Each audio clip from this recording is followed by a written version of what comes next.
उफ उफ उफ बहुत कुछ हो रहा है क्रिकेट की दुनिया में। इंडिया में गौतम गंभीर को कोच बना दिया गया और अपने मिस्टर रज़ाक और मिस्टर वहाब यानी हैशटैग विकी भाई को सिलेक्शन कमेटी से सैक कर दिया गया। यानी बोरी में डाल करके क्रिकेट बैट से मार मार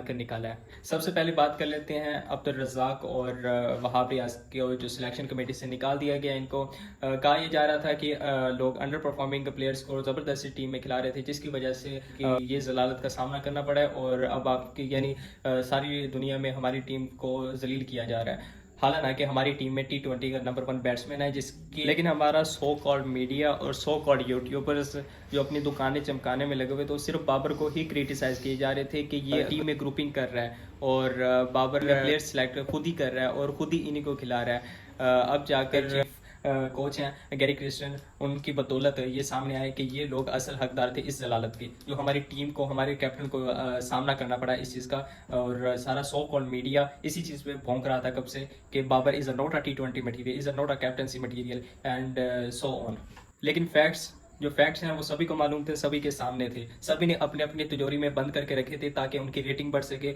उनकी दुकानें चमक सकें। इसीलिए वो एक यूट्यूबर ने सही बोला था, बाबर की वजह से बहुत सी दुकानें चमक रही हैं, बहुत से घर चल रहे हैं।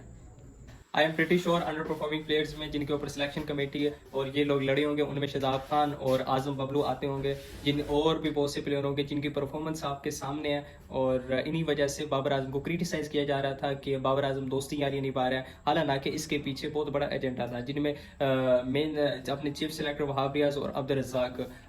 जिसको चला रहे थे और ये दोस्ती यारी असल में निभा रहे थे। मेरे ख्याल में जो निकालने का सिलसिला शुरू करना चाहिए था वो प्लेयर से करना चाहिए था। और लेकिन ये भी अच्छी बात है कि निकालने की मुहिम हमारे पीसीबी ने स्टार्ट की है। इससे हमारे प्लेयर्स में जो ओवर कॉन्फिडेंस हुए थे उनमें भी थोड़ा डर बना है। इस वजह से उनकी परफॉर्मेंस वो अपनी अच्छी करेंगे, अपनी फिटनेस में उनमें तब्दीलियाँ आएंगी और अपने कैरियर के बारे में वो देखेंगे। और जो बेखौफ हुए थे अपने और ओवर कॉन्फिडेंस मजा हुए थे कि दोस्ती यारियाँ चल रही हैं, कोई इनको बोलने वाला नहीं। और शुक्र करना चाहिए हमें गैरी क्रिस्टन का, जो मेन कोच हैं पाकिस्तान के। अब मेरे ख्याल से सभी को अकल आ गई होगी और ये जो सो कॉल मीडिया बाबर की तनकीद पे बैठा हुआ था ये भी कुछ देर के लिए शांत हो जाएंगे। और ये जो क्रिटिसाइजिंग पे लगे हुए थे कि बाबर ने ये कर दिया, बाबर ने वो कर दिया, बाबर ने पाकिस्तान का जलील कर दिया, और ये जो सो कॉल्ड मीडिया और यूट्यूबर्स जिनको घर में कोई साला नहीं देता वो लोग ये भौंक रहे थे कब से कि बाबर भाई उसके स्टैट्स देखो, आप उसके प्लेयर देखो और उसके आप रिकॉर्ड्स देखो, उस पर आप जिसको आप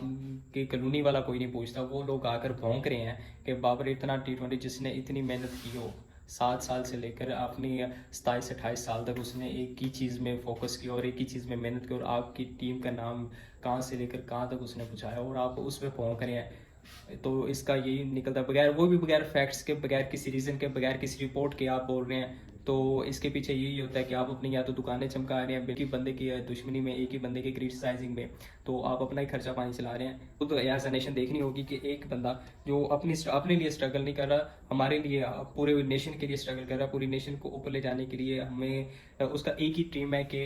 वो एक ही लिफ्ट करे जो ICC की ट्रॉफी अपने पूरे कैरियर में, कम से कम वो एक लिफ्ट करे। तो आप लोग खुद ही देख सकते हैं जिसका ये ड्रीम है, जिसके लिए वो इतनी स्ट्रगलिंग कर रहा हो और आप लोग उसे अपनी दुकानें अपना खर्चा पानी चलाने के लिए उसको पर्सनली अटैक पे आ गए हैं,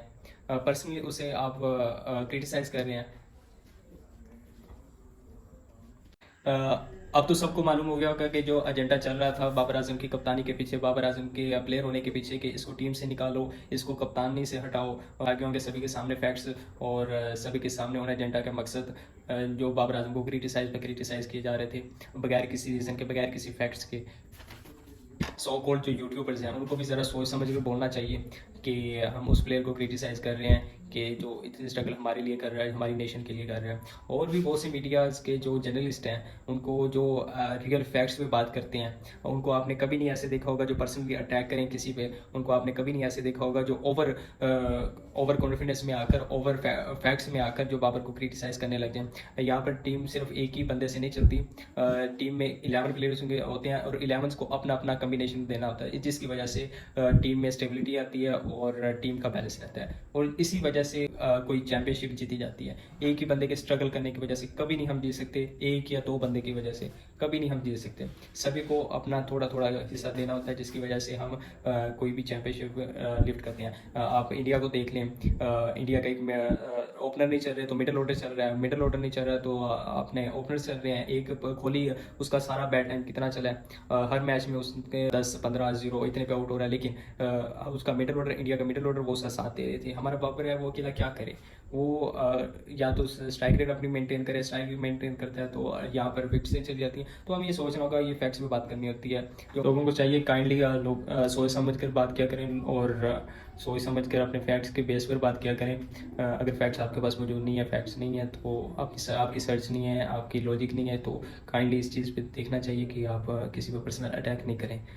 और अगर आपको ये वीडियो अच्छी लगी हो, आपके सामने फैक्ट्स अच्छे लगे हो, आपको इंटरेस्टिंग लगी हो, तो काइंडली इस चीज़ को सब्सक्राइब करें। हमें इससे और कॉन्फिडेंस आता है हमारे लिए, और हम इतनी स्ट्रगल करके वीडियो बना रहे हैं, और आपके सामने फैक्ट्स ला रहे हैं, आपके सामने चीज़ें ला रहे हैं, तो काइंडली इस चीज़ को भी ख्याल में रखकर हमें सपोर्ट किया करें, ताकि हम अगली वीडियो में मज़ीद मेहनत करें आपके लिए। और सब्सक्राइब कीजिएगा, लाइक कीजिएगा, शेयर कीजिएगा, और हम